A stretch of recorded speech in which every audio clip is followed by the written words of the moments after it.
안녕하세요. 남의 속에서 남수서입니다. 오늘 모시고 이야기해 볼 분은 20대에 다니던 멀쩡한 회사를 때려치고 나오고 집수리 창업을 하게 된 대표님 모셨습니다. 반갑습니다. 집수리 창업 6개월 차 된 이민용 대표입니다.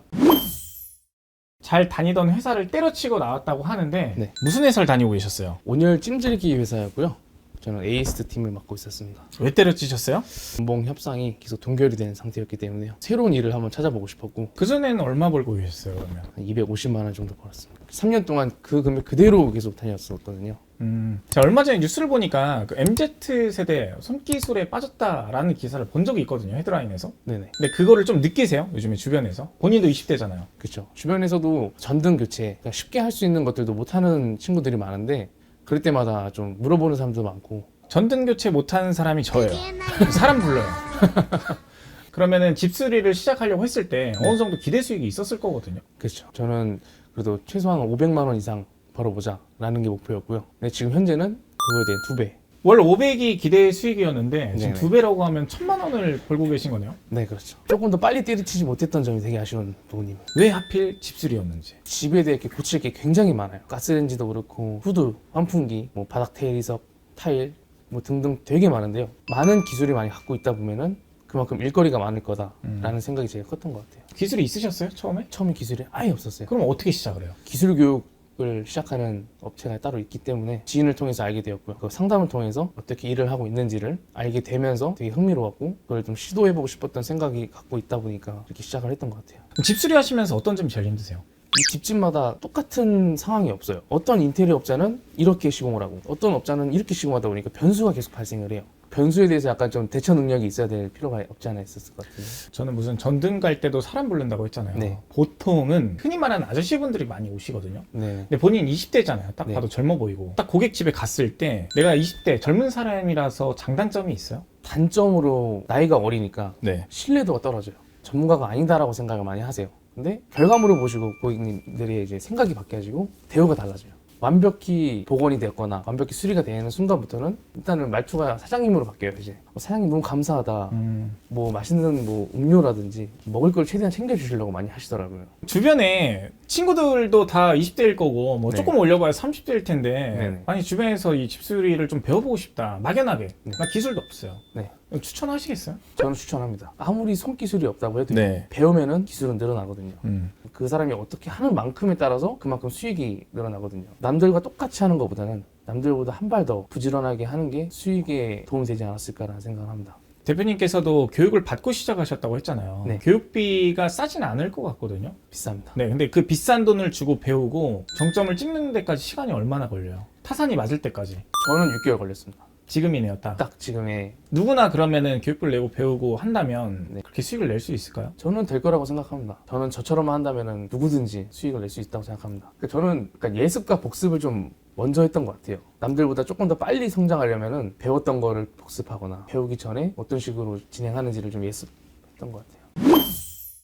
기술이 몇 개 정도 가지고 계세요, 대표님은? 제가 대략 한 20개에서 30개 정도 그 기술로 지금 월 1000만 원까지 벌고 계신데 앞으로 더 배워야 될 기술이 많잖아요. 아주 무궁무진합니다. 그 기술을 조금 더 습득했을 때 네. 최대 매출 얼마까지 찍을 수 있을 것 같으세요? 제 목표는 2천만 원까지는 생각하고 있습니다. 이 시장이 나름 호황이라고 생각하시죠? 저는 그렇게 네. 생각합니다. 그런데 이거를 안 배우는 친구들은 왜 안 배울까요? 기술직이라는 것 자체가 손기술이 없다라고 본인이 판단하는 순간부터는 본인이 이건 못한다라고 판단을 해버리는데요. 조금만 노력하고 조금만 신경 써서 아니면 조금만 더 연습하면은 누구나 할 수 있는 직업이라고 생각해요.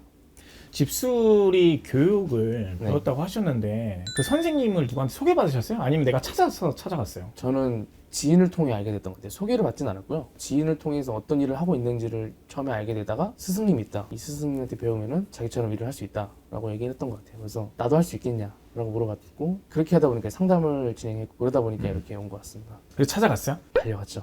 첫 미팅 때 네. 어땠어요? 이 사람이 정말 나를 먹여 살려줄 사람인가 아니면 사기꾼인가 좀 판단이 됐어요? 이분이 말씀하시는 뭐 태도, 상황 판단의 능력, 그다음에 이분의 마인드 자체가 저를 좀 뭔가 달라지게끔 만들어줄 수 있는 그런 느낌을 많이 받았던 것 같아요. 그래서 많이 배우려고 했던 것 같아요. 믿을 만한 분이었다? 네. 그러면 그 믿을 만한 분을 모시고 조금 더 얘기를 네. 이어나가 보도록 하겠습니다. 안녕하십니까. 안녕하세요. 안녕하십니까. 제 채널에 한번 나오셨던 분이고 제 채널에 나오셨던 분의 교육생이에요. 따지고 보면은 처음에 20대 교육생이 찾아왔을 때 집수를 배우겠다. 내가 어떤 생각이 드셨어요? 저는 대화 환영합니다. 대화 환영하고 일단 중요한 건 지금 제가 당당하게 얘기하겠습니다. 성공한 제자 100명 중에 한 명이다. 근데 그 중에서 20대 제일 열심히 합니다. 성공할 줄 알았어요, 저는 부탁이 아닌데 장가 좀 갔으면 좋겠는데 장가를 안 가려고 합니다. 이제 다른 얘기 그만하시고 지금 20대 이런 친구분들이 많이 교육 문의가 오나요? 지금 많이 오고 있습니다. 여자분들도 많이 얘기가 있다고 하던데. 여성분들도 오고 작년에도 여성분들이 한두 분 정도 배워가셨습니다. 근데 그분들은 이제 단기반으로 배워가셨고 이분은 장기반 성공 창업을 목표로 배우고 계셨고 지금은 뭐 독립해가지고 한 달만 처음 봤어요 지금. 잘 안 와요 지금. 바빠서 바빠서 잘 안 와요 지금. 처음에 교육생으로 오고 교육생으로 받기 시작을 했어요. 그럼 어떤 교육을 시작해요? 어떻게? 저는 일단 현장을 같이 하자고 해서 100% 현장 교육을 합니다. 현장에서 제가 하는 걸 직접적으로 다 보라 그러고 제가 어떻게 수익이 나는지까지 다 보라 그럽니다. 그리고 꼭 하는 게 또 하나 있어요. 무조건 마케팅을 해라 그래요. 본인이 자급자족으로 해서 물고기를 잡아 먹어야 된다라는 게 제 생각이거든요. 그래서 현장 가서 있었던 걸 다 보고 결국에 마케팅을 직접적으로 본인이 다 하게끔 만들어줘요. 일단은 현장에 데려가는 게 1차고 그 다음에 마케팅까지 먼저 알려준다. 저는 무조건 마케팅이 제일 중요하다 생각해요. 보통 교육의 커리큘럼은 마케팅은 항상 맨 마지막에 가 있더라고요. 그러면 제가 봤을 때는 맞다. 무조건 마케팅이 1번이어야 돼요. 일단 나를 알리기 시작해야 되니까요. 왜냐면 마케팅이 되고 결국에 오더를 받으면 자신감이 급격하게 상승할 수 있어요. 그리고 제가 항상 하는 말이 있어요. 아무리 좋은 기술을 배워도 일이 없으면 놀아야 돼요. 이분은 혼자서 지금 이제 마케팅을 해서 혼자 오더를 취득하기 때문에 아마 원래는 1년에 한 2번 정도밖에 못 만나지 않겠나 싶은 생각을 합니다. 우리나라에 집수리 교육하는 분이 이분만 있는 건 아닐 거예요. 분명히. 엄청 많아요. 많죠. 엄청 많아요. 그런데도 불구하고 네. 대표님께서 이분한테 교육을 배우기 시작한 이유가 있다면 제가 배울 수 있는 사람이 이분이다. 상담을 통해서 알았던 것 같아요. 뭐에서 빡 느꼈나요? 조금 더 자세하게. 누군가를 대하는 마인드, 본인이 어떻게 살아가야 되는지에 대한 마인드, 이게 제 롤모델이 되지 않았을까 싶어서 했던 것 같습니다. 이 사람에게 배우면 굶어 죽을 일은 없겠다. 절대 없겠다. 지금 절대 없네요. 스승님 입장에서 내 제자들이 이미 제자들이 많이 계시잖아요. 내 제자들이 많아지고 잘 나갈수록 그 인프라도 좀 뺏길 수 있고 전혀 걱정하지 않습니다. 뭐 집수리도 좀 뺏길 수 있고 풍성해요. 대한민국에 집이 2천만 가구래요. 엄청납니다. 그리고 사무실이 또 한 2천만 가구 이상 있을 거예요 아마. 그러면 우리나라 인구만큼 이 주거 공간이 있어요. 그렇기 때문에 뭐 외부에서 경쟁을 하더라도 내부에서는 그런 서로 뭐 그런 건 없다. 그래서 제가 꼭 지켜란 말이 하나 있어요. 우리가 박리담에는 좀 피하자. 왜냐면 건설업 면허가 저 갖고 있는데 건설업 면허 교육을 받으러 가보면 그게 반드시 나와 있어요. 제값 받고 제대로 하자. 그래서 저는 저가 경쟁보다는 제대로 하고 제값 받고 좋은 제품으로 좋게 시공하자는 게 제 모토예요. 됐습니까? 네. 대박 나십시오. 마지막으로 그러면은 꼭 하고 싶은 말 있다면 한번 해주세요. 20, 30대들이 이제 기술직을 많이 선호를 하고 계신데 무조건 시도해 보시라. 일단 해보고 앞만 보고 달리다 보면은 언젠가 성공할 길이 있을 것 같다라고 생각합니다. 이 어려운 시대에 기술을 잘만 배우고 잘만 활용한다면 네. 대기업 부럽지 않다. 부럽지 않아요. 나와주셔서 감사합니다. 감사합니다.